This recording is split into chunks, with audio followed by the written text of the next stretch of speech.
97% of horse owners make this mistake when grooming, and many don't even realize the impact it has on the horse's body and mind. Research on equine welfare. Research on equine welfare and behavior from the University of Copenhagen and the University of Sydney shows that moments of daily handling, like grooming, can be both sources of stress or opportunities for relaxation and bonding, depending on how the human touches and reads the horse's responses. The scenario is always similar. You arrive at the stable, pick up the brush with care, begin brushing your horse's coat, and feel like you're doing something good. After all, grooming is a moment of care, right? But there is one detail that almost no one notices, and it's exactly where the mistake most owners make without knowing. They focus only on the dirt and ignore the horse. They brush the body, but don't listen to the horse's responses. Studies on human-animal interaction, such as those conducted at the University of Clermont-Auvergne and the University of Uppsala, show that horses subtly change their expression, posture, and muscle tension in response to touch, and these responses are important indicators of comfort or discomfort. Have you noticed that when you groom, you tend to follow the same automatic ritual? You tie the horse, pick up the brushes, start cleaning the neck, ribs, rump, legs, increasing pressure in the dirtier areas, and your focus is all on the coat, the dried sweat, the dust. Meanwhile, your horse is constantly responding to your touch, and almost no one pays attention to these micro-signals. It changes its facial expression, contracts the skin, curves its neck, turns its ears back, tightens its lip, raises its leg. Research on pain expression scales in horses, like the Horse Grimace Scale, developed in collaboration between the University of Zurich and the University of Veterinary Medicine in Vienna, shows that subtle changes in expression and facial muscle tension are strong clues of pain or discomfort. Even so, in practice, many owners continue grooming as if nothing is happening because the focus is on the result, the clean horse, and not on the horse's experience. This is where the mistake lies, treating grooming as a mechanical task, not as a conversation. The big mistake of 97% of horse owners is simple. They groom as if the horse were an object. They don't observe the facial expression, don't adjust the pressure based on the horse's reaction. Don't consider that they might be brushing directly over an area of muscle pain, saddle issue, or skin sensitivity. Research in equitation science and welfare, such as those compiled in the Equitation Science Group at the University of Sydney and Federation University Australia, points out that horses' skin and underlying tissue sensitivity is high, and excessive pressure, especially on already painful areas, can increase reactivity and stress. Grooming should be a dialogue. You apply the brush, and the horse responds with its body. If it relaxes, lowers its neck, blinks slowly, leans its body toward you, it's pleasant. If it holds its breath, stiffens its back, moves away, threatens to bite or kick, it's saying, "That hurts. I don't feel good there." Ignoring this response is the silent mistake. Continuing to groom a sensitive area just because there's dirt there, treating discomfort as spoiled behavior, instead of information. When you groom attentively, you're not just cleaning, you're examining. In equine welfare studies conducted by teams from the University of Utrecht and the University of Bristol, researchers emphasize that routine handling is an essential opportunity to detect early pain, injuries, muscle tension, and subtle behavioral changes that may indicate health or equipment problems like an ill-fitting saddle. In grooming, you discover points of pain or sensitivity that could be caused by saddle pressure, chronic tension, or the onset of injuries. Areas where the horse stiffens or moves away whenever you touch, indicating it associates that touch or area with negative experiences. Changes in mood, such as a horse that used to relax during grooming but now is irritated, restless, or withdrawn.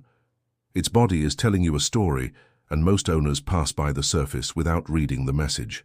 In studies with sport horses, for example, teams from the University of Helsinki and the University of Bern show that consistent reactions to specific body touches are used as criteria for suspected musculoskeletal pain or saddle discomfort. Another point where many go wrong is how the horse is confined during grooming. In many places, the horse is tied too short, in narrow aisles full of noise, without an escape route or the option to move its body a little.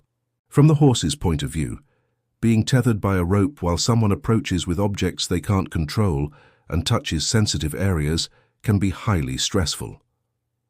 Research on stress in horses, conducted by the Swedish University of Agricultural Sciences and the University of Vienna, shows that confined environments, the inability to control the situation and lack of options to move away increase physiological stress responses such as elevated heart rate, increased cortisol, and restlessness behaviors.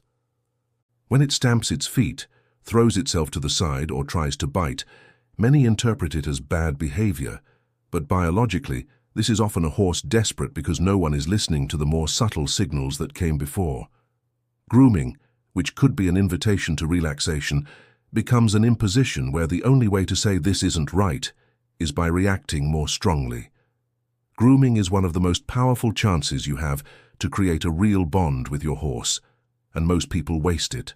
Research on positive human-animal interaction, such as that published by Proops, Sankey and colleagues at European universities, shows that predictable, gentle touches on preferred areas can reduce stress indicators and increase approaching and trusting behaviors. When you groom with attention, you offer predictability. The horse knows what's coming, where it's coming from, and with what intensity. Respect. You reduce pressure when it shows discomfort, change areas, and come back with more care. Safety. You don't push it beyond its limit just because it needs to be clean. When you groom automatically, you send a different message. What you feel doesn't matter, I do it my way. The welfare literature, including reports from the Animal Welfare Science Center and World Horse Welfare, warns that repeated interactions where the animal cannot influence what happens to it can contribute to chronic stress states and emotional shutdown strategies during handling. Want to know if you're making the same mistake most owners make? Observe your horse during the next grooming session as if it were a case study. Equine behavior studies describe signs of relaxation as a lower head, slow blinking, movable ears, deep breathing, and a softly relaxed jaw, contrasting these signs with tension postures like a stiff neck, fixed stare, ears pinned back, and short breaths. A horse that truly enjoys grooming tends to lean slightly toward the brush in areas it likes, adjust its body to position the spot it wants to be touched, breathe softly, and show a soft facial expression. On the other hand, a horse that merely tolerates it stands still but tense, avoids looking at you, and only reacts when you touch a point that has crossed its limit. It's not being picky, it's giving you data, like a living graph of well-being. Equine behavior science makes it clear that these differences in body language are of real diagnostic value and are used in welfare assessment protocols in several European countries.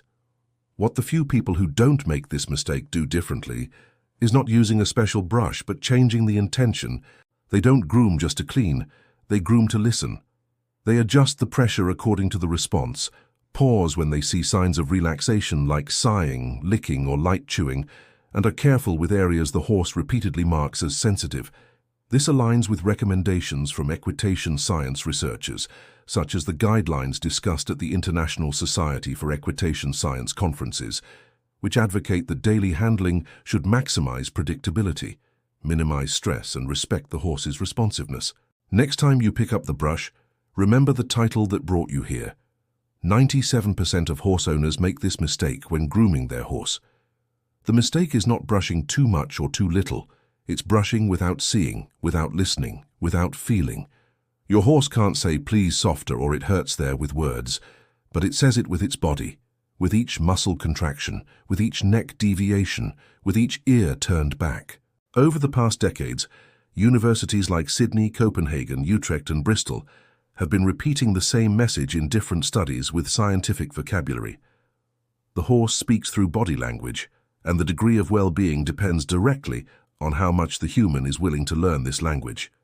If you learn to listen to these responses while grooming, the dirt will leave the coat, and at the same time, the tension will leave its body. Grooming will stop being just part of the routine and become one of the moments where it experiences in practice, with this person, I can relax, And that's the kind of cleaning that really transforms a horse, inside and out.